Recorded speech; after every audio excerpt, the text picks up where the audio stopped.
There's a major shakeup coming to the state pension, and many people still have no idea it's happening. Let's make sure you're not one of them. For many across the United Kingdom, especially those aged 50 and above, the state pension is not just a monthly payment. It is a foundational part of stability, dignity, and independence. And when even small changes happen to it, households across the country feel the impact. That is why the latest update announced regarding the state pension increase and rule adjustments, expected to take effect by November 2025, is so significant. This is not just another policy update. This affects what many people will rely on for the rest of their lives. And to understand what's changing, why it's changing, and how it could shape your financial planning, we need to look at this carefully and realistically. The state pension increase coming in 2025 is linked, once again, to the triple lock. This means the pension will rise by whichever is highest between wage growth, inflation, or 2.5%. Now, as of the latest data released earlier this year, wage growth continues to be comparatively strong in several sectors, while inflation, though stabilizing, has not disappeared. This combination means the increase is expected to be meaningful. For example, someone receiving the full new state pension, currently just over £231 per week, could see an increase to something potentially closer to £240 per week. Over the course of a year, this could mean receiving more than £500 in additional income. For those receiving the older basic state pension, the increase will also apply, though the final figure will depend on individual entitlements. These may sound like modest adjustments, but for households carefully watching weekly spending on heating, food, and other necessities, even a few extra pounds each week can make a real difference. However, it is not just the increase that matters here. There are also rule adjustments affecting entitlement, claiming processes, and voluntary national insurance contributions. The government has confirmed that individuals who have gaps in their national insurance record will continue to have the option to fill those gaps through voluntary contributions. The deadline to top up contributions for past years was extended previously, and now discussions indicate that similar flexibility will remain through at least April 2026. This matters because even one missing year can affect your weekly pension amount. A surprising number of people believe that the pension simply begins automatically, or that years caring for family members do not count toward contributions. In reality, many people are entitled to credits for years spent caring for a child or parent, but they are not always recorded automatically. This is where checking your national insurance record becomes extremely important. You can review this online through the official government website. And this single step has helped many pensioners correct their entitlement by hundreds or even thousands of pounds across the course of retirement. Another key rule update involves when and how people claim. You do not automatically start receiving your state pension. The Department for Work and Pensions usually sends a letter inviting you to claim about 2 months before you reach state pension age. But delays with letters are not unheard of, especially in periods of administrative backlog. If your birthday is approaching and no letter arrives, you are still expected to claim your pension yourself, whether online or by phone. Missing this step could mean delays in your first payment.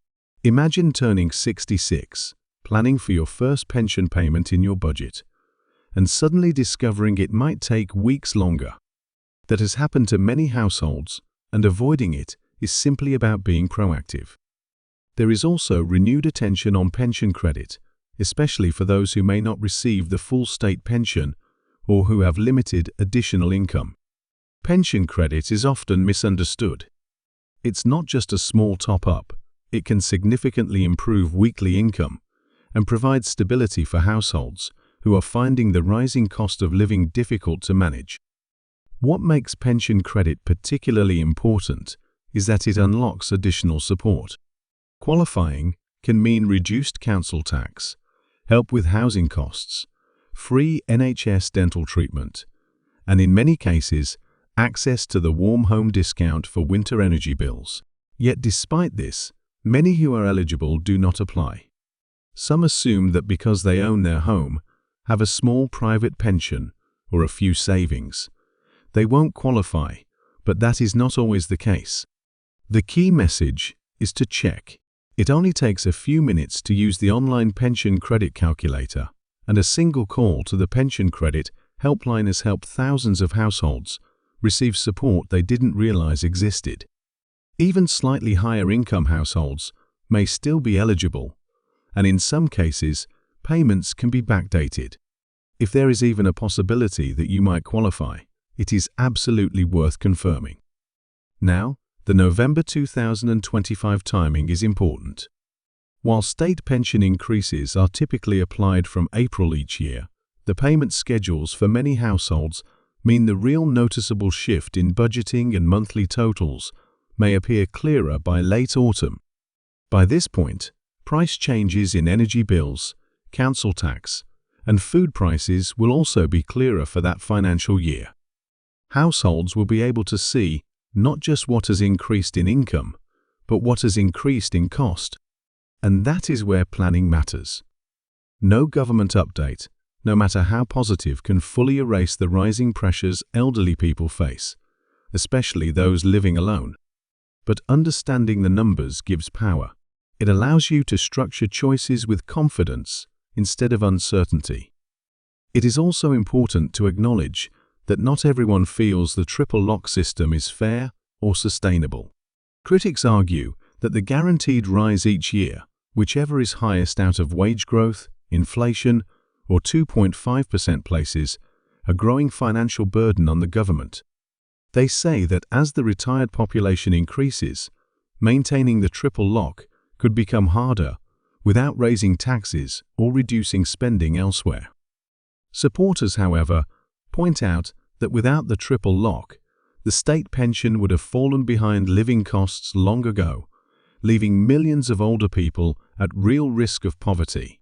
And for now, the government has confirmed that the triple lock remains in place, and the 2025 increase reflects that ongoing commitment. Alongside this debate, there are also continued discussions about the state pension age itself. Some policymakers argue that as people live longer, they should work longer, suggesting further increases to the pension age in the future. But this view does not tell the full story. Average life expectancy differs significantly between wealthier and less wealthy areas, and between those who work desk-based jobs and those who have spent their lives in physically demanding roles. For many people, particularly those who have worked manual jobs for decades, the idea of working into their late 60s is simply not realistic. This is why the question of fairness remains at the center of the national conversation. It is not just about numbers, budgets, or statistics. It is about real lives and real health. Some people will enjoy long, healthy retirements, while others may not get that chance at all. The debate is far from settled, and it will continue to shape policy decisions in the years ahead. But for now, what is confirmed is the upcoming increase, and that is something people can plan around today. What remains certain is this: the state pension remains one of the most significant public financial support systems in the UK. And understanding these updates helps ensure you are not only informed, but prepared.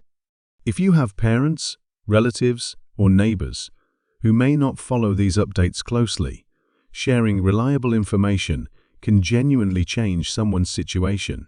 If you found this useful, consider liking this video and subscribing to the channel.